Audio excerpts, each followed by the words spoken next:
哎，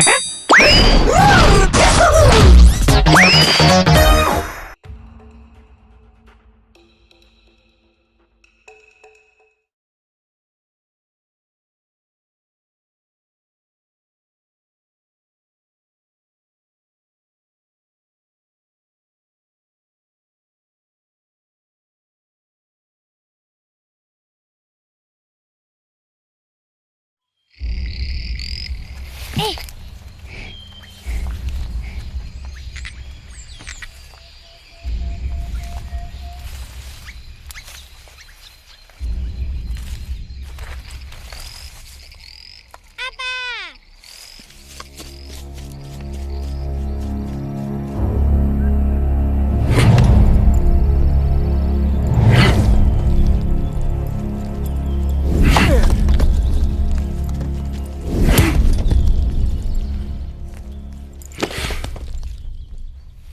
阿爸，你看，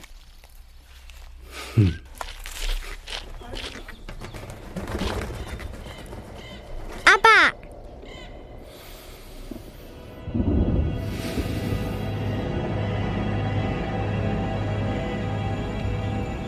阿旭，下雨了，衣服收了吗？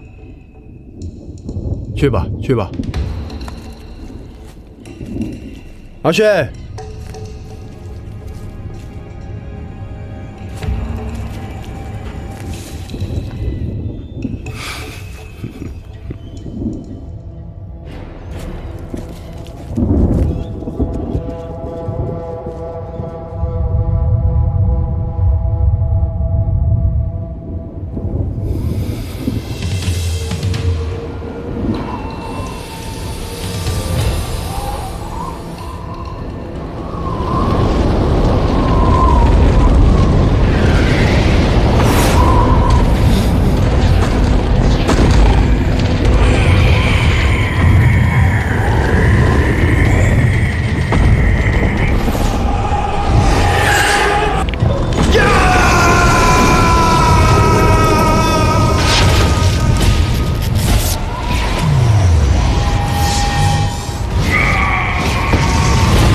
来，建国，建国。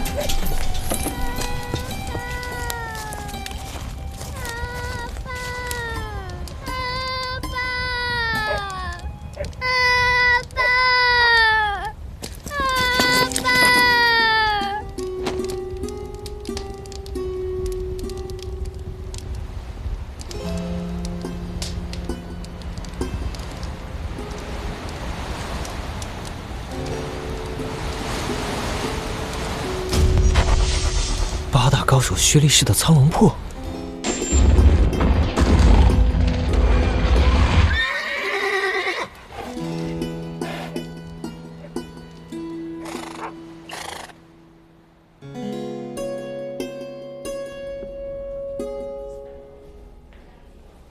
周边的碎石这么多，破坏力应该挺大。可是，地上的坑好像又小了一点儿。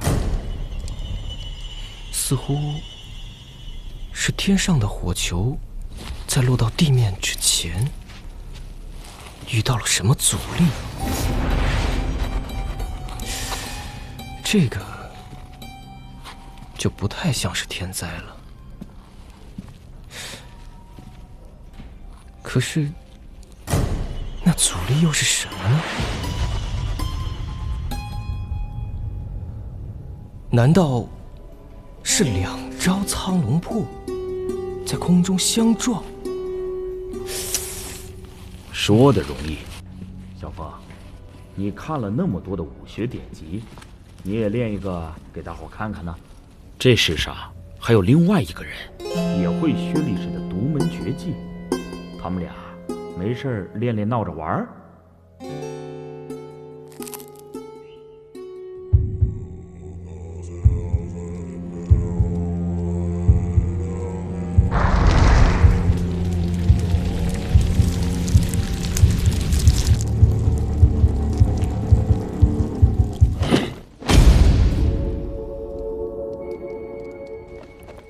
今天心情不好啊？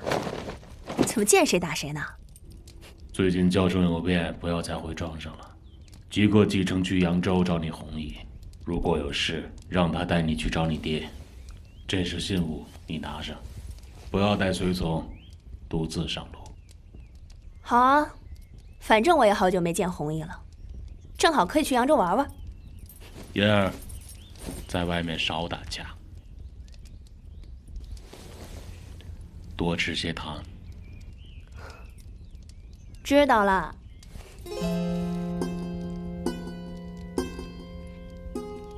义父，庄上到底出什么事了？我有些不好的预感，总之你千万小心。知道了，老和尚，真啰嗦。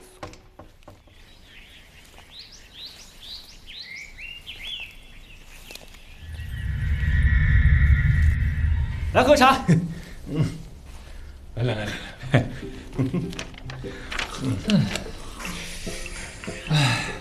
咱们真是10年没碰到这么大案子。小峰，你说这能不是天灾？怎么没有可能啊？那想当年，薛力士的苍龙破，那可是威震天下的绝技呀！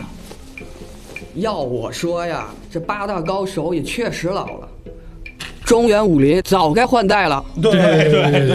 对，这可没那么容易。8大高手，不管是在地位上还是声望上，那都是没人比得了的。峨眉派，风雷电剑那是独步天下。掌门长春子锋剑一出，嗖，你已经没命了。魔教教主东方斌最擅长的就是蛊惑人心，只要他的双眼一瞪你，你就自己把自己脖子给抹了。这也太夸张了吧！最厉害的，那当然还是我的师傅，咱们的叶统了。今天我就让你们开开眼界。这干嘛的呀？不知道。这多明剑，应该是多明剑，这是。看，我看。哎，别乱动！这剑柄上的飞龙和海浪，那可是当年东海剑派开山师祖在练就紫神剑之时，东海掀起了惊涛骇浪，蛟龙携飞浪来到了剑柄上，才有了这把夺命剑。那这把剑怎么会在叶童手上？30年前，东海派由盛而衰，此剑便流入到了江湖，人人都想据为己有，直到归了我师傅。据说当年大战一族之后，此剑便染上了太重的戾气，出鞘必饮血而归，所以江湖人称夺命。我师傅由此封存。若此剑出世，就算7大高手加到一块上，那也不是我师傅的对手。那叶总这么厉害，你没让他教你几招？对呀，我这不是靠脑子吃饭的吗？又来这个。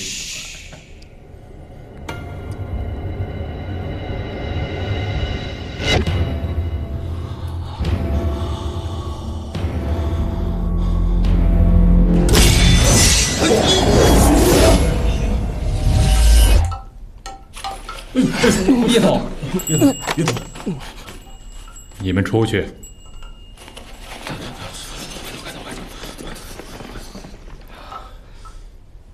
把剑放回去。师傅，把剑放回去。我是。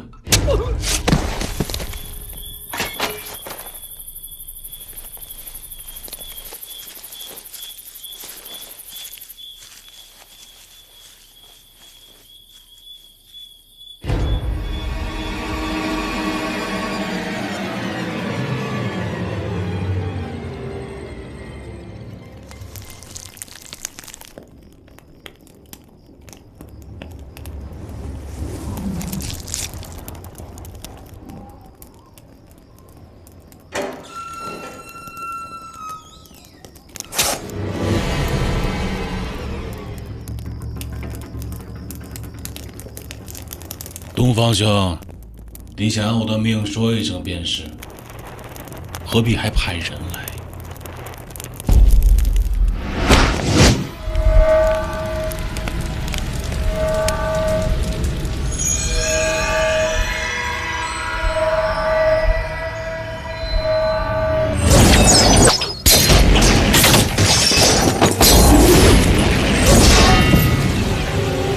你到底是谁？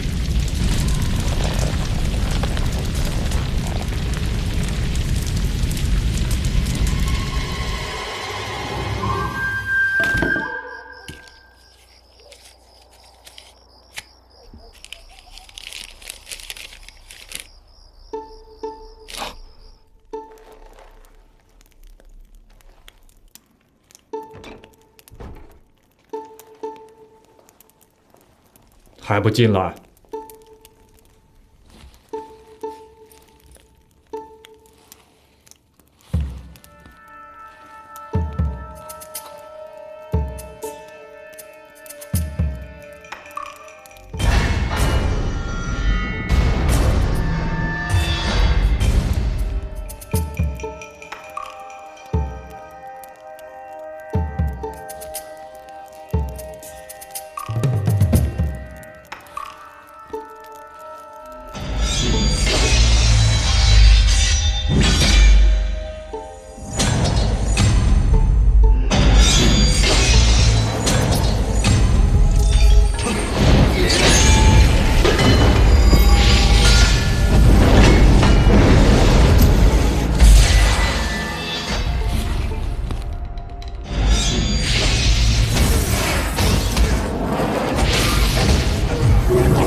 伤口极细，还有微灼烧的痕迹。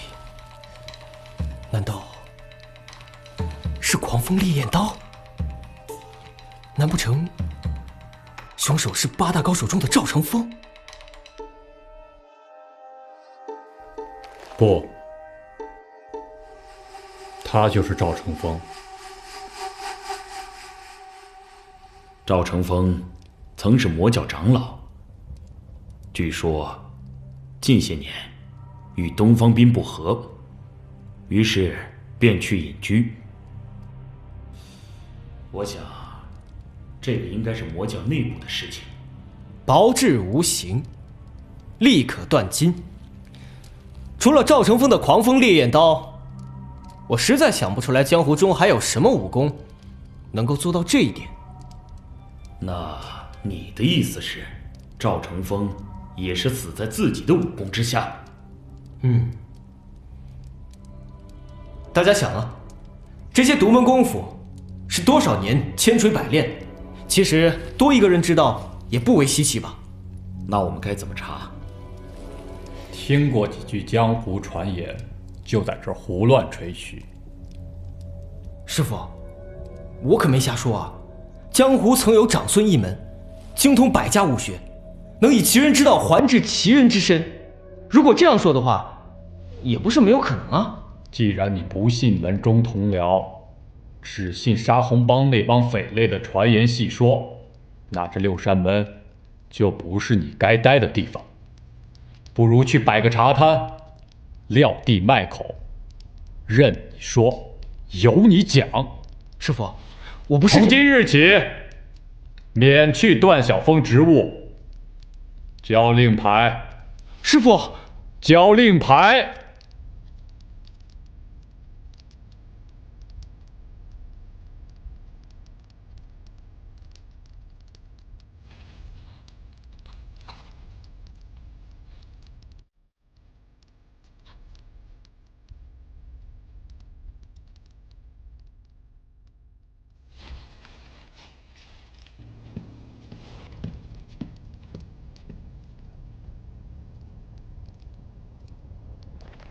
我要去趟扬州，高启，这段时间你再领京师六扇门诸事。三娘，这手掌菜好看啊，切下来就没有用了，不如留着，给你捏肩捶腿。欠下的钱嘛，过2天肯定还给你。2天推2月，2月推2年，你当那是沙洪帮的规矩啊？住手！动不动救我啊！拿刀时小指微曲是青龙庄的飞刀手法，头上的银簪发黑，当是西方产的官银，脖子上的记号就不用我说了吧？青龙庄濮三娘劫了官银，逃到沙洪帮享福来了，怎么着？要不要陪我去六扇门转一转？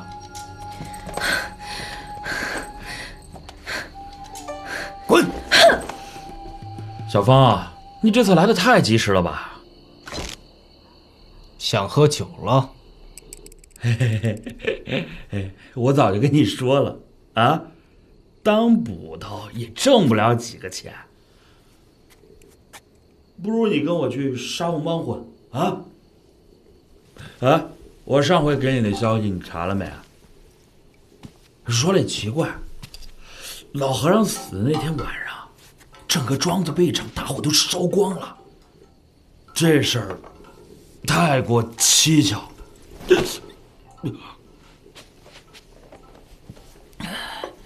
跟我去趟扬州。扬州？我听我师父跟我师娘说，他要去扬州查案。我也想出去闯一闯，凭我自己的真本事，把这个案子给破了。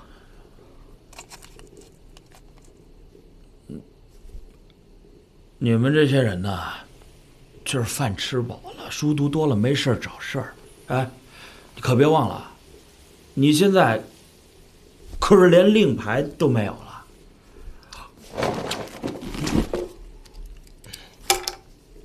再说了，咱这功夫也不行啊，我还是留着这条命躲债吧。看来我只能是独自南下扬州，把这个震惊天下的案子给破了，扬名立万。等我回来，你就可以骄傲地跟别人说，你是我段大侠的兄弟。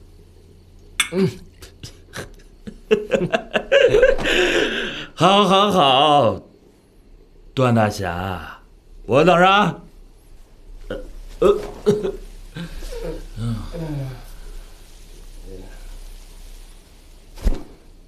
扬州。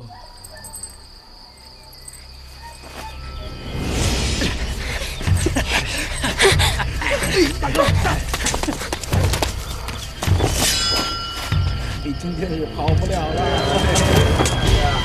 一个人多危险呀，跟哥哥回家吧。哎，是哎。哎。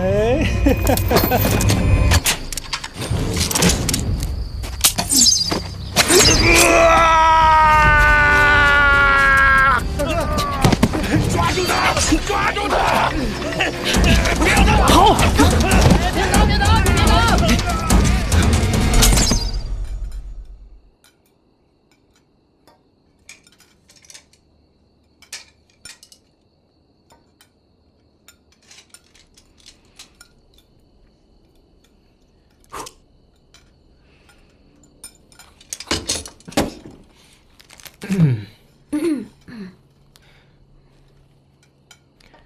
王飞烟。飞烟妹子，你说你一个姑娘家独自行走，不会功夫，还不走大道，连个男装也不扮，那别人不抢你，他抢谁啊？段大哥，我第一次出远门，你多教我几招呗。世道险恶，这江湖上行走啊，蒙人也是一门学问。这些都是我用香料仿制的江湖奇毒。从外形到并发症状，那跟真的是一模一样，外行根本就看不出来。哦，段大哥，你懂得可真多呀。是啊，我懂得确实不少。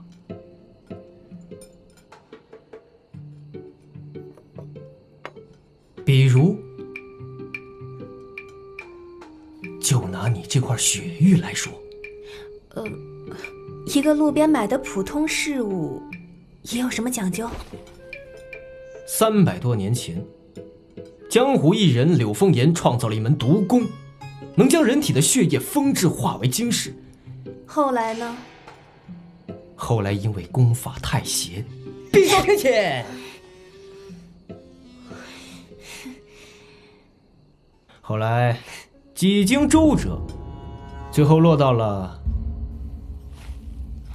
魔教的手中。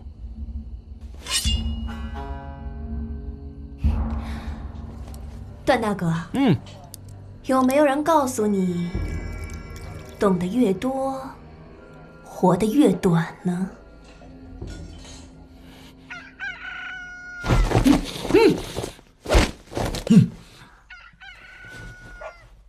周不通，你怎么在这儿？昨天我进来看到你和一个姑娘搂搂抱抱的，还逼人家喝酒。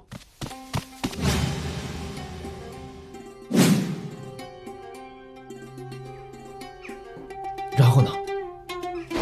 然后你跟人介绍说我是京师来的周大侠，还拉着我一起喝。我有没有说不该说的话？你硬说人家脖子上的项链太贵重太招摇，非要摘下来藏起来。你就听大哥的吧。这宝贝啊，就像武功，越是好东西，越是不能外露。哎，你别的，上手了。不，你摔倒了。然后我就这么睡着了？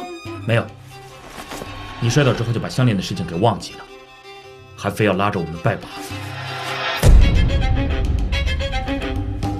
哇，我的包袱呢？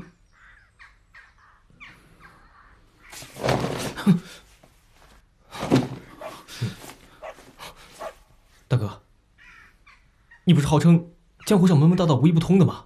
啊，你怎么被一个老娘们给玩了？嘘，那首先呢，这次是你栽在老娘们手里了，其次，我的包袱也不见了。所以你来是干什么来了？为兄弟啊！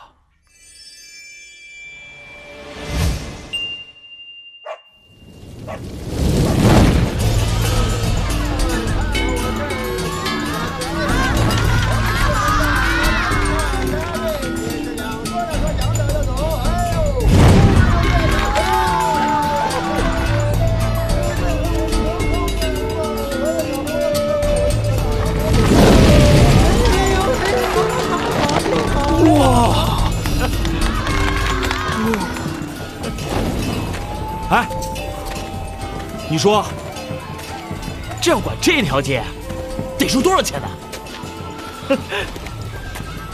寒露将至，此时应该是上官红举办听琴宴的时候了。听琴宴？我师傅说过，听琴宴是扬州城最著名的。我师傅此次来扬州，就是来找8大高手中的扬州花魁上官红。我觉得咱们就应该先去他的潇湘馆探一探，说不定我们还能开开眼界。哎，哎，咱们就这一个子儿了，你还想去风月场啊？嘿，那要不我先去买点吃的？哎。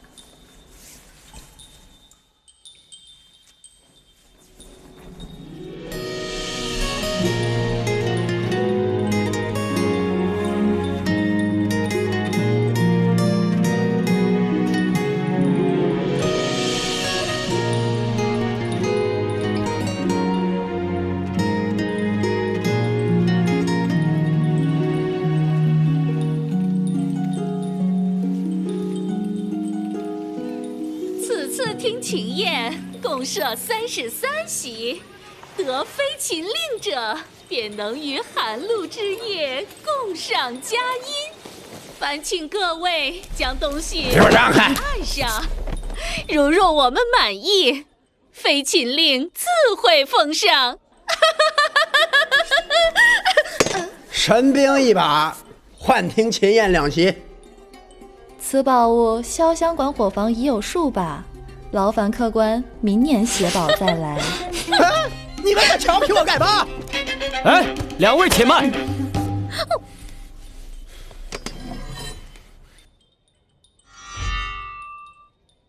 姑娘，这把刀可是大有来头啊！100年前，神兵门人天书子以毕生心血练就1把宝刀，以天书为名，这把刀便就是天书了。哎呦，不错，这小兄弟看这行头，果然是江湖中人，哈哈！识货。姑娘若是不信，一试便知。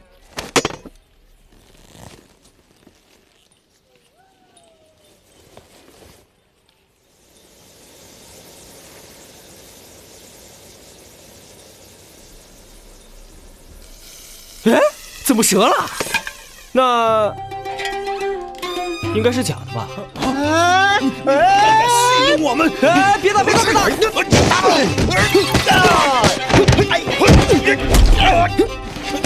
知道了吧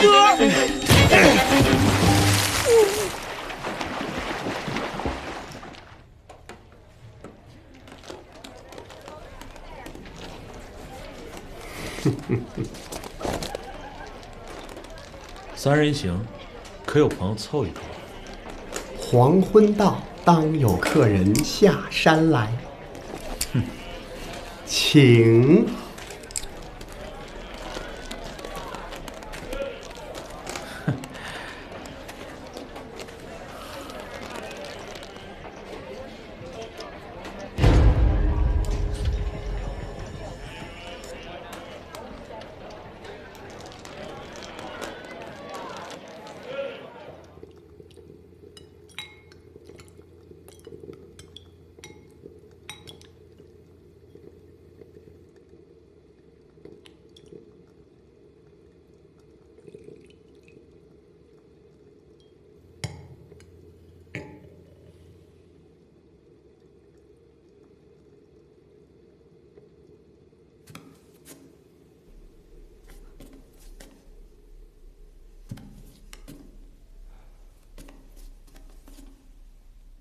醒了，喝口茶吧。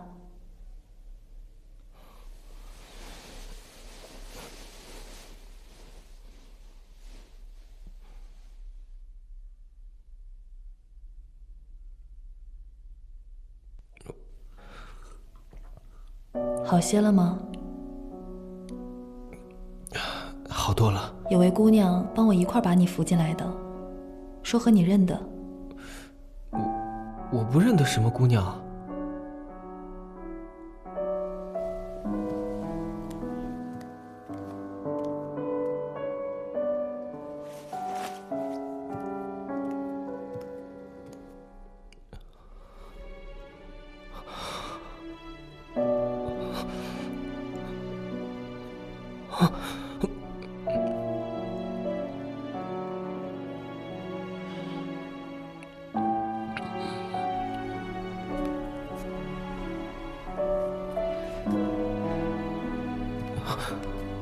好看吗？好看，好看。我先去忙了，你在这好好休养。哎，请留步。承蒙姑娘相救，敢问姑娘尊姓？风尘中人，名字有那么重要吗？名字对谁都很重要吧？孙莹。你呢？段晓峰。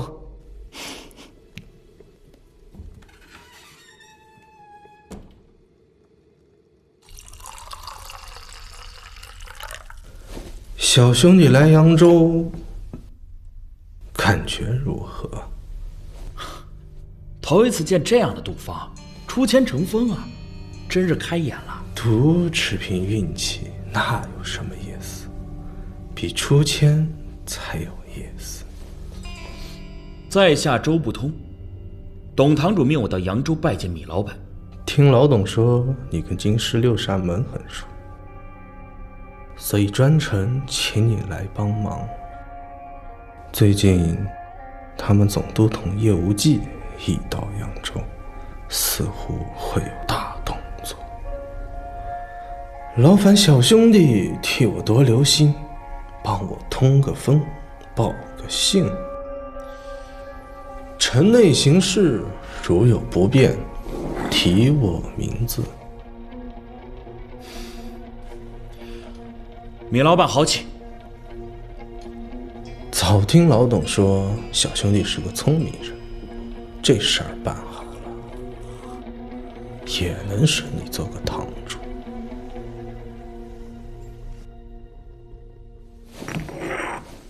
告辞。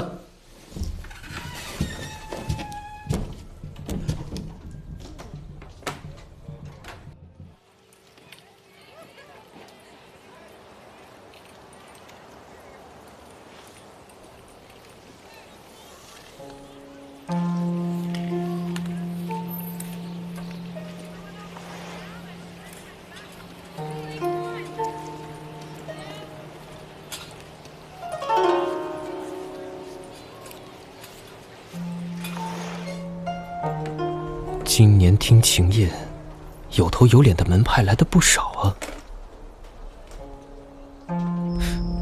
峨眉派的弟子看起来资历还不浅，魔教的人也来了。刘大人，这边请。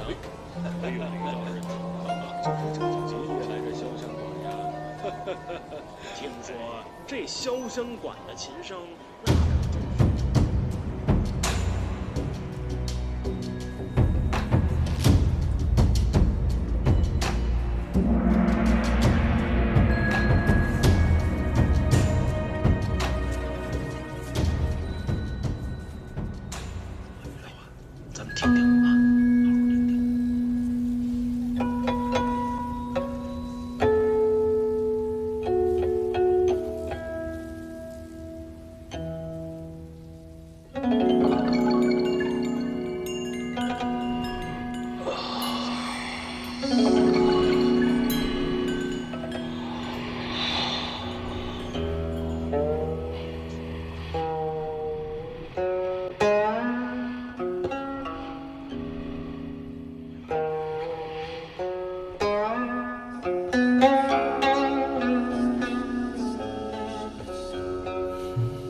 嫣儿，今日事多，你到外面去帮忙。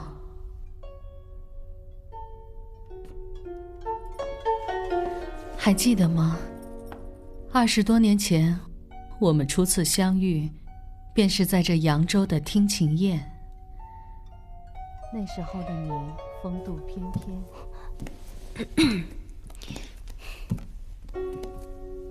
哎，那个英勇少年还在你那儿吗？在呢。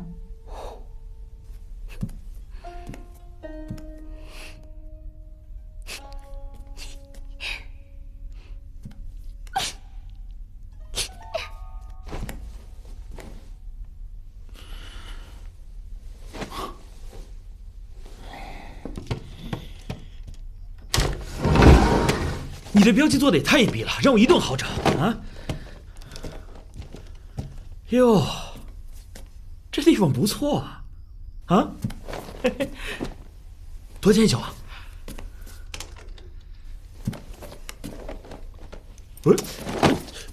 别乱碰，说正事。最近你都去哪儿了？还能去哪儿啊？我四处搜查了一下，听帮内的消息说，魔教要来扬州办件大事，街上到处都是带刀子的人。难怪此次听琴宴上来了这么多武林中人。哎，你说，这魔教会不会也对上官红下手啊？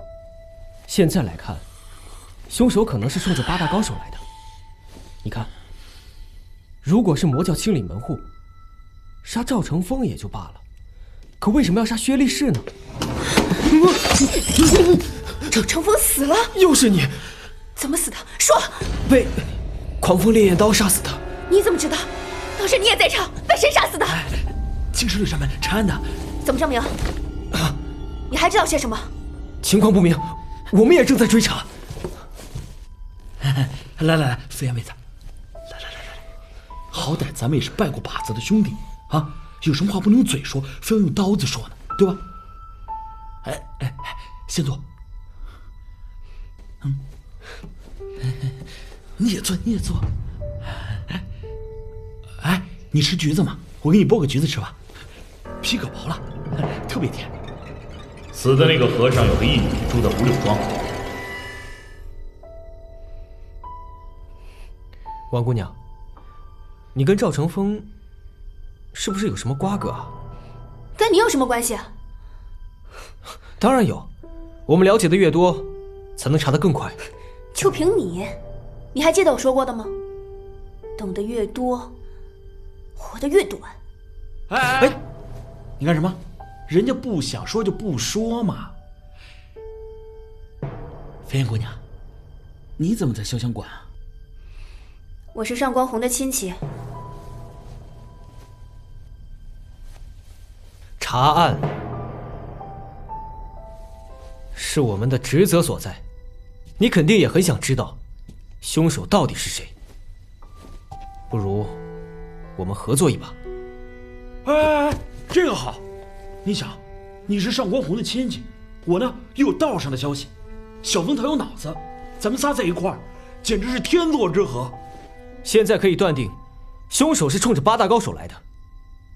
如果要对上官红下手，那应该是在潇湘馆，我们就钉死在这里，不怕找不到线索。每日有时，我们就在这里互通消息。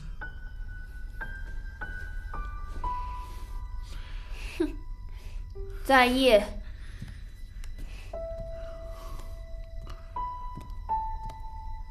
喂，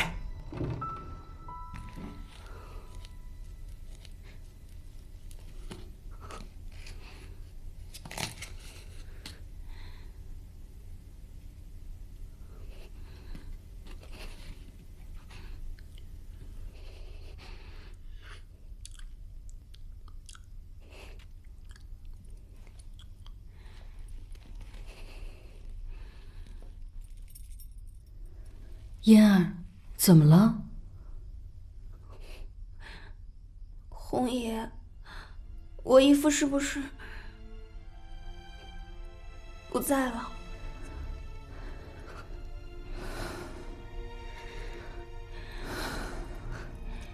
爹也这么久不见我，他是不是也出什么事了？别胡思乱想了，这世上哪有人伤得了他呀？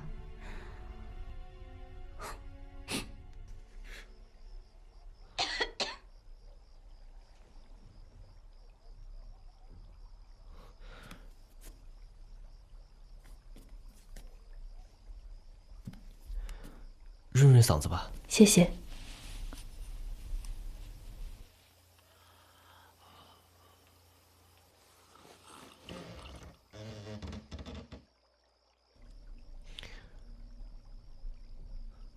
姑娘，我受了伤，身上也没盘缠，你看能不能从馆子里帮我找个活干，有饭吃，有的住就可以了。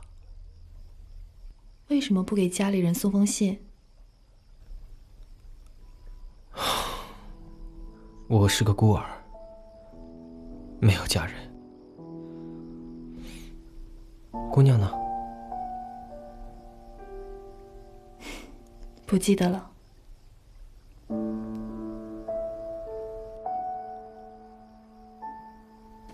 你的伤怎么样了？哦，好多了。我看看。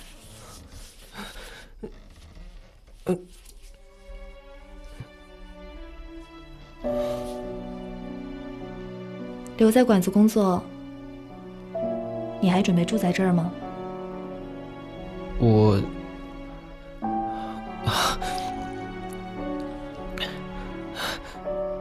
姑娘，那个时候不早了，明儿还得早起，你早点休息。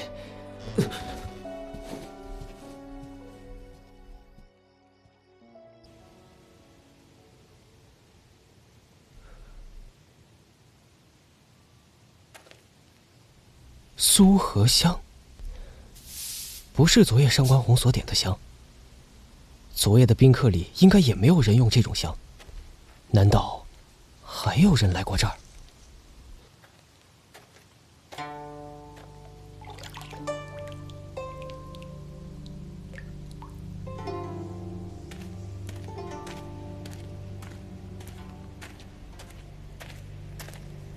叶无忌昨夜和上官红见面了，段晓峰受伤了，一直在潇湘馆休养，哪儿都没去。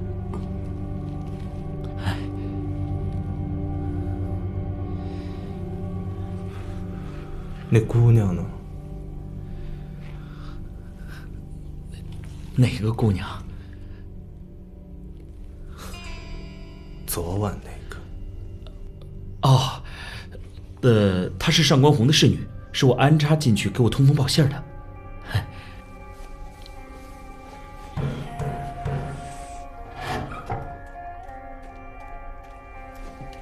裴老板，外面有张生面孔，每一桌溜的等不下注。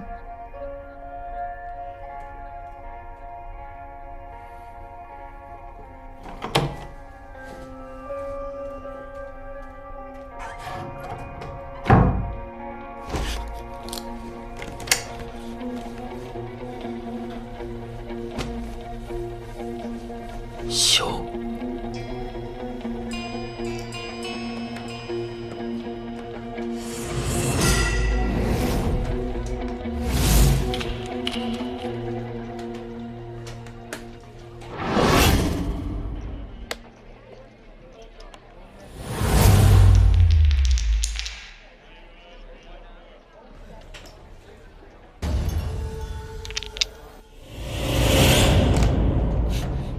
在下米维也，为此处赌场老板。小兄弟第一次来，玩一把可好？我打的是盲牌，有意思，请。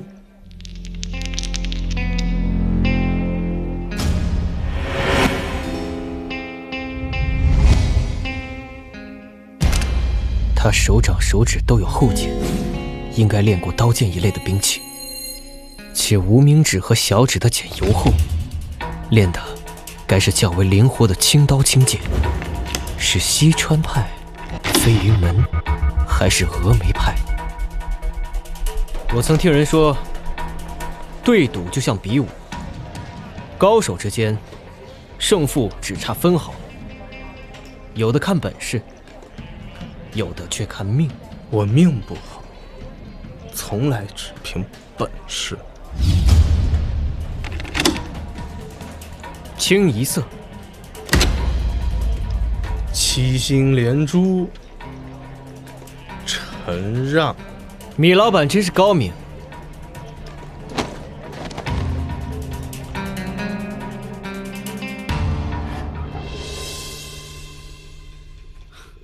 今晚武林各派会在城西围攻魔教据点，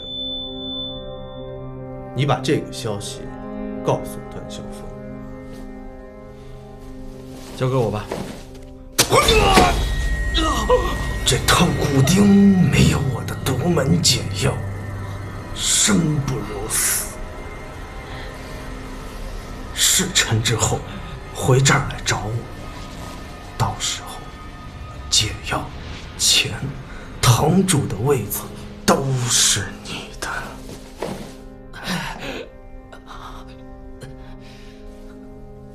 那我就先行谢过米老板了。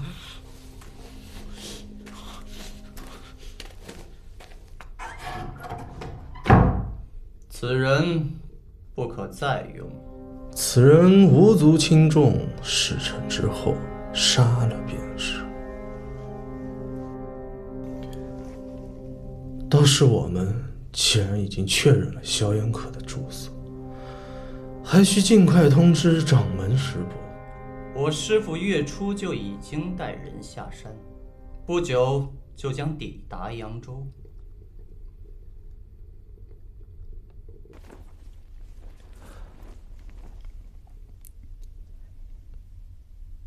要出门？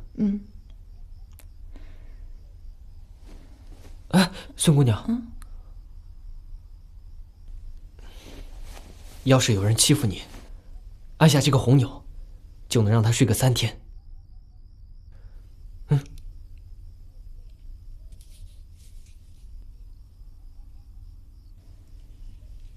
最近城里不太平，你不要乱走。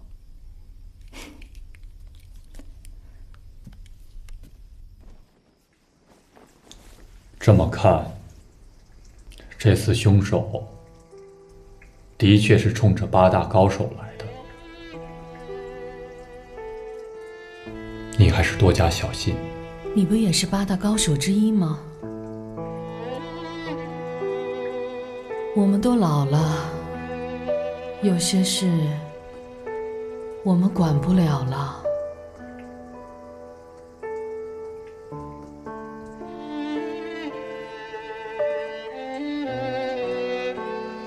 水亭沐雨，寒犹在。罗涧春香，暖不知。东方最近来过吗？与他何干？你觉得此事和魔教有关吗？你若明年还来，或许我会告诉你。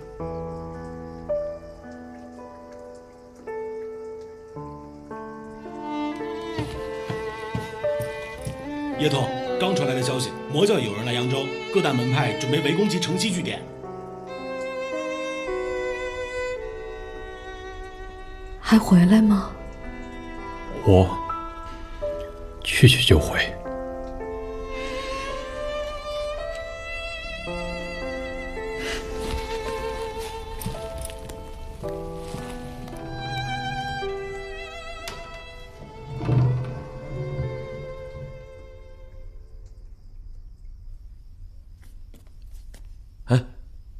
干嘛呢？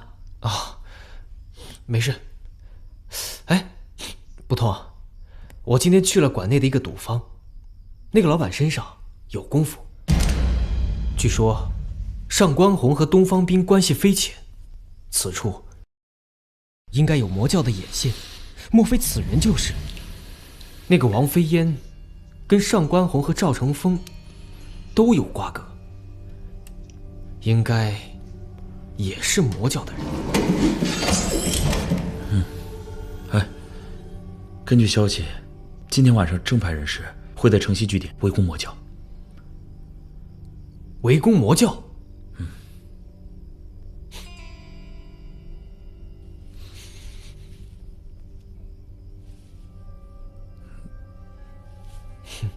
去赌坊了？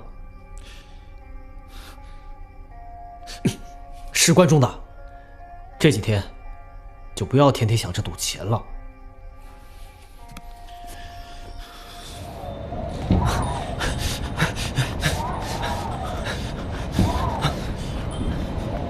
这边，等等，我总觉得事情有点不对啊。哪儿不对了？怎么一个人都没有？吃不完了打烊了吧？不对啊，前几起案子，凶手都好像在独自隐蔽作案，如今却像大家都做好了准备，随时等待着事情发生。明明事情应该都发生在潇湘馆，却突然又说要围攻城西据点，难道是声东击西？哦，哎呀，算了，这样，你去城西据点盯着，我去上官红那儿打听点消息。哎。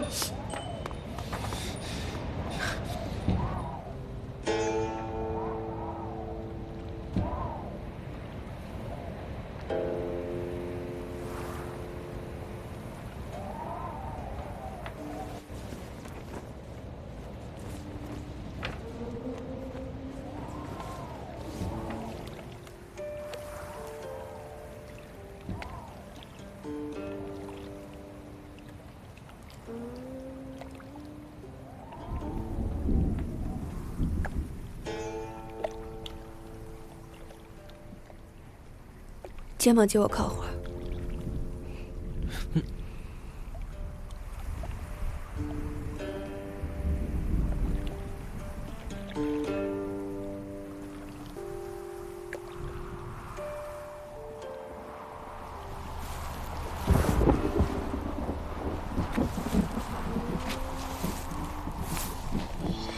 20年前的血债，你以为就这样算了吗？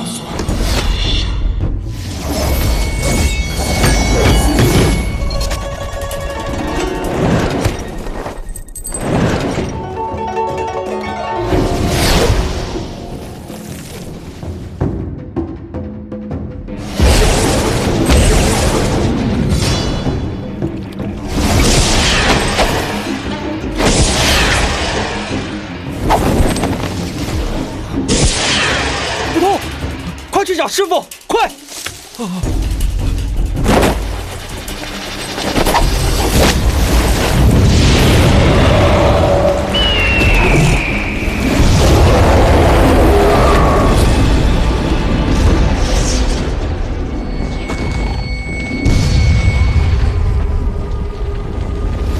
带上，此人内家玄功厉害，飞花落叶皆可成为兵刃，咱们根本就不是对手。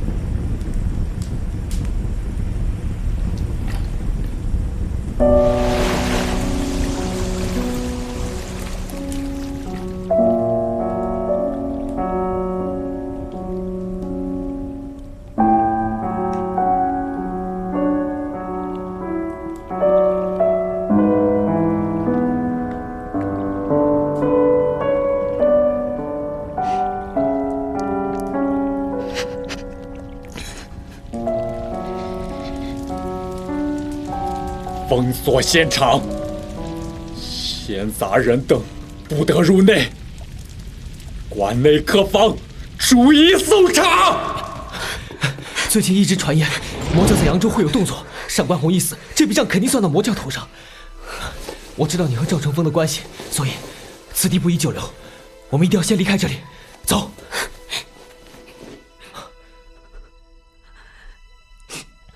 红衣在这儿，我哪儿也不去。你听我说，这个地方太危险了，你就算要报仇，我们也要找个安静的地方，好好的想一想。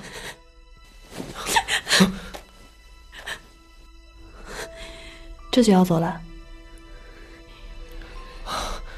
孙姑娘，此事一言难尽，不过我会再回来的。稍等，下次回来的时候，记得还给我。都什么时候了，还不快走！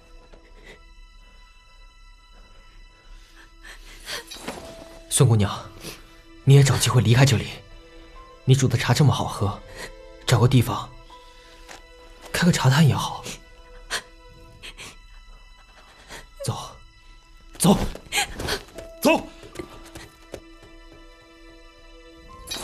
叶童，死者身上并无明显伤痕，看来也是死在自己秦阴绝技之下。不，是血禅寺。唉，果然是魔教败类在幕后主使。我明白了，是血禅寺。我临走时，发现上官红的脖子上有一道极其细小的伤口，血还没有流出，便已经愈合，不仔细看根本就看不出来。没错，一定是至柔之人的血禅寺。血禅寺？对，此物来自西域魔教。难道凶手真的是魔教中人？一口一个魔教，你真的见过一个魔教的人吗？昨天夜里扬州城杀人放火，哪个是我们拜火教的？还不都是你们这些名门正派？哎，飞燕姑娘，小凤还没有说完吗？也确实有第二种可能，那就是有人想除掉8大高手，然后嫁祸给拜火教。如果真的是拜火教的话，所使用的功夫不过是一种障眼法。既然凶手的武功这么高，那为什么偏偏要用这么罕见的血禅寺呢？我觉得就是为了嫁祸给拜火教。凶手在潇湘馆行凶的时候提到了20年前的往事，我觉得真相应该就跟这件事有关。小时候我一哭，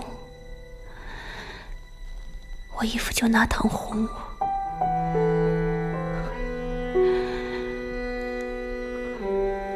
说糖化在嘴里，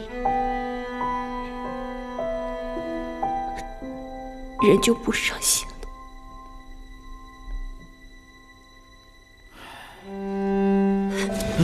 我要去扬州城查个清楚。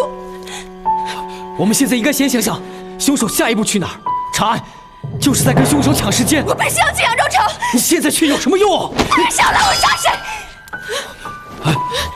不能去，不能去，你不能回去！扬州的事有人在背后主使，你一个人应付不了的。应付谁？不知道。你怎么这么确定？那是帮里的消息。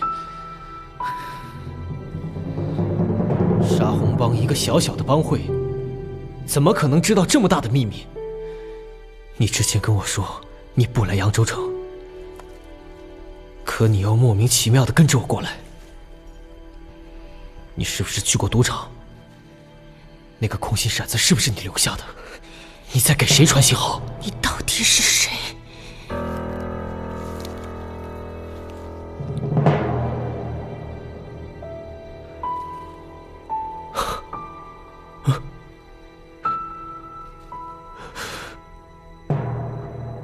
万万没有想到，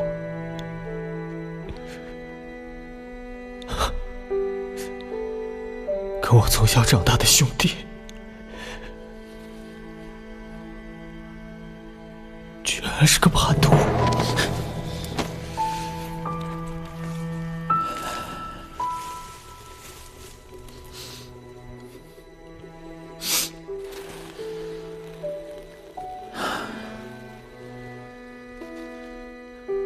我们从小一起长大，都是孤儿，但是你有家有师傅，现在还是一个有头有脸的六扇门捕快，可我有什么呢？你知不知道我保住这条命多难呢？说我好赌，我不再帮你，不再帮你挣钱，我拿什么活呀？你给我那点钱够我干什么的？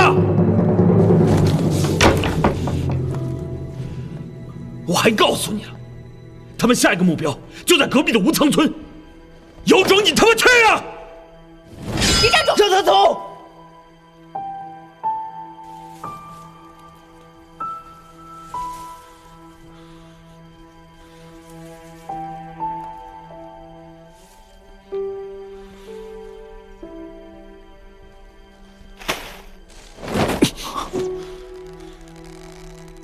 从此咱俩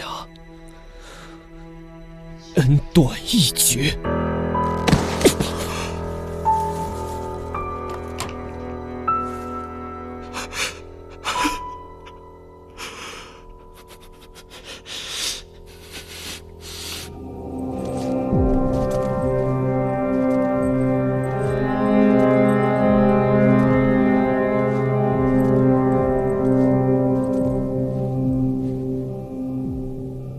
事情办得如何了？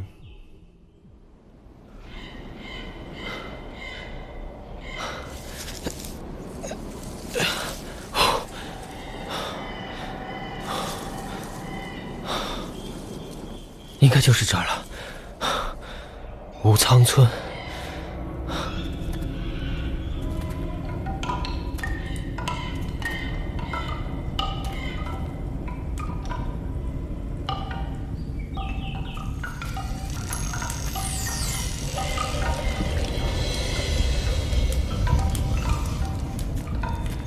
久闻八大高手之硝烟客，神行百变，人鬼莫测。今日一见，的确是高明啊！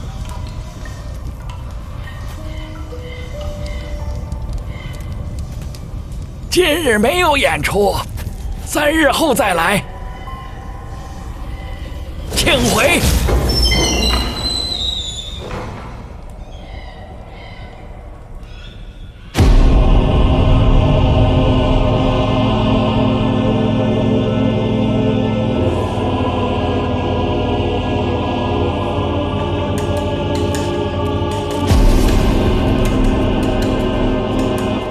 八大高手已死其3，赵成风也在其中，算是了却了我教的一番隐患。当下正是壮大我教的大好时机，我教应当以牙还牙，大举进攻以峨眉为首的宿敌。不知教主意下如何呀？赵成风虽然近年确有乖张之处，但他毕竟是本教元老，就这样被人谋害，岂不是有损我教威名？如今八大高手一案，凶犯未明，我们是不是应该先静观其变呢？曲长老之意自然是老成之言，但是在下以为，过去的功劳总不能啃一辈子老本吧。再者说，教主，仇家可是已经打到家门口了。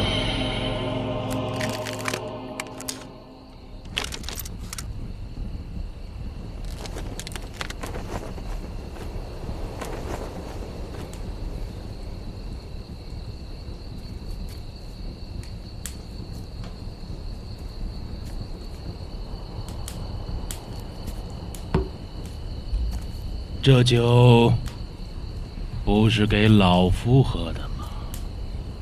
山野之酒，不敢请你这样的大人物。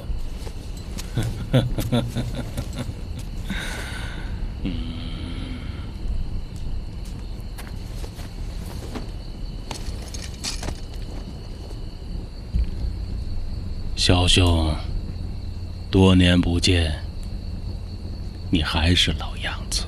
我听说叶老哥也在附近，他没来找过你？我20年没见他了。想当年，咱们喝酒论剑，犹在昨日啊。哪一个不是行侠仗义、快意恩仇啊？这江湖上的腥风血雨，老夫看多了，也看腻了，也想找个地方躲起来，清静清静。我一山野村夫，变戏法，勉强糊口而已。太谦虚了。想当年江湖上，你可是暗器第一呀。陈年旧事都忘干净了。有些事儿忘了比记着好，不然一个不小心就该死了。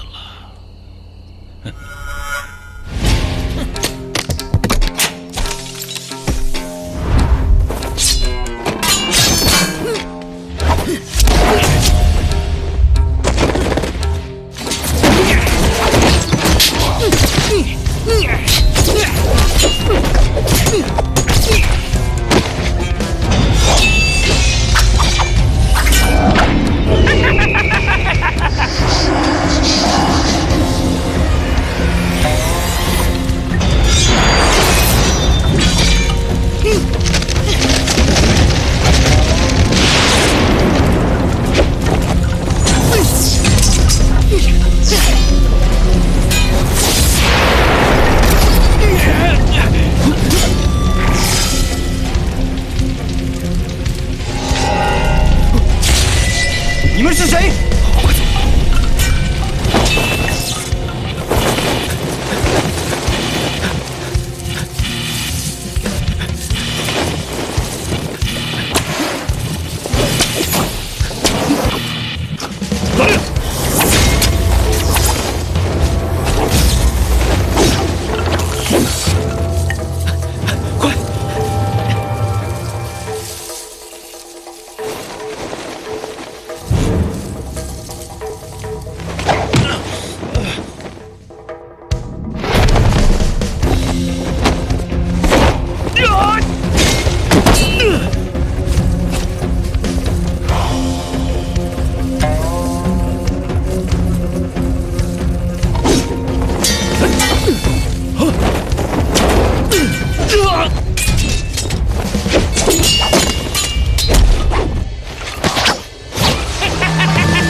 不痛，不痛。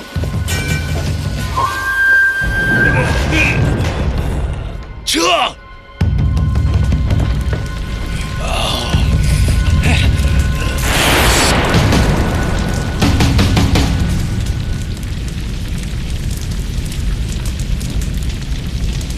！20年前的事，该有个了断了。跟我说话，就不要用什么腹语术了吧。我欠长孙家的，今日终于还清了，是长孙清吧？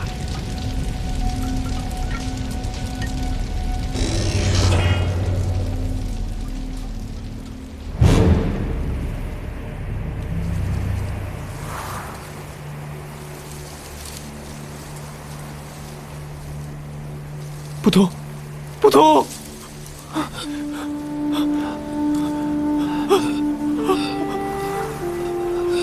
兄弟，你说，别怪我。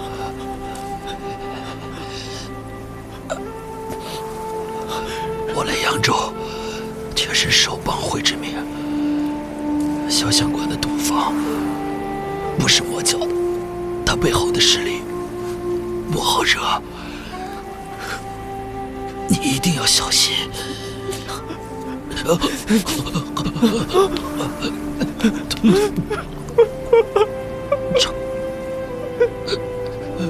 照顾好我姑娘，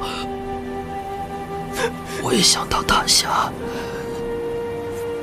扬名立万，可是我不敢说，因为我做不到。不，你做到了，你做大侠了啊！不懂，你。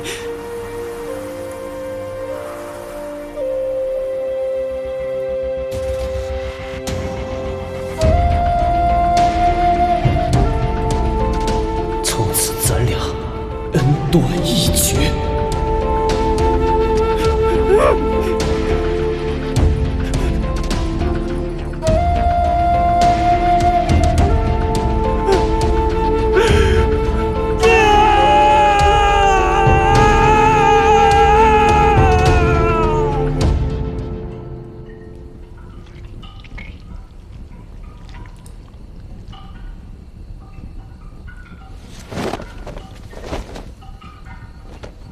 你也来了，看来我还是来晚了。20年前，中原武林与异族大战，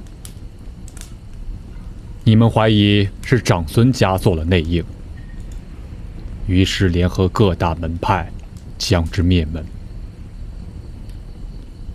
同马夫道家主无意活口，欲加之罪，何患无辞？果然，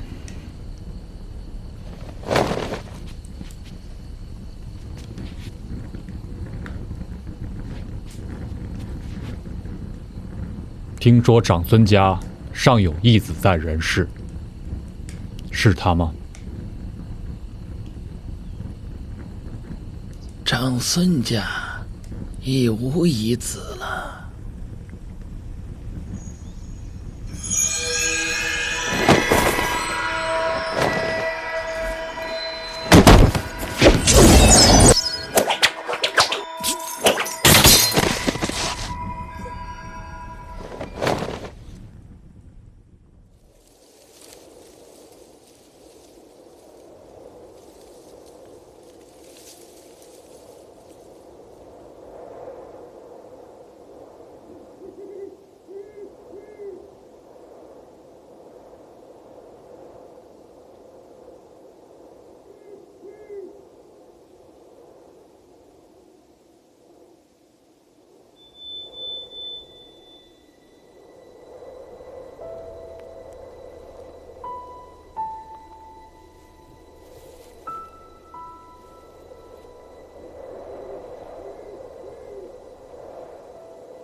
杀死薛力士、赵成风、上官红的凶手，和杀死萧炎客的不是一个人。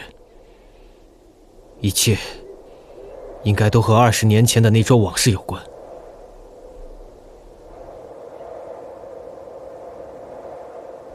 你要跟我一起吗？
原武林彻底搅得天翻地覆，我们长孙家才能重振雄威。